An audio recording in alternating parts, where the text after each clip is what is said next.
Is the real estate market going to crash? Let's take a look by comparing the market now versus 2008. Circumstances are quite a bit different now as compared to the boom preceding the crash in 2008. As you know, the drive behind any market is supply and demand. Let's take a look at supply from then versus now.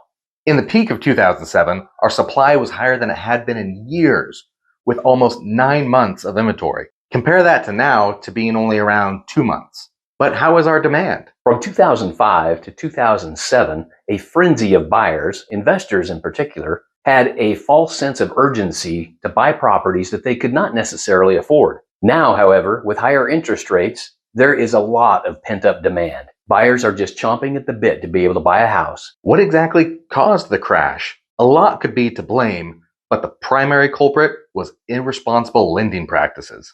In the years leading up to the crash, lenders were handing out loans like candy on Halloween. They would go by something called stated income to approve people for loans they couldn't necessarily afford. So when many of these new homeowners could not make their payments, their homes went back on the market and nearly doubled our inventory supply. And when supply outweighs demand, prices go down. Even if the worst does happen and millions of people lose their homes and they go back on the market, we would still have less inventory than we did at the peak in 2007. So, is this market going to fall out from underneath us? Nothing points to that happening anytime soon.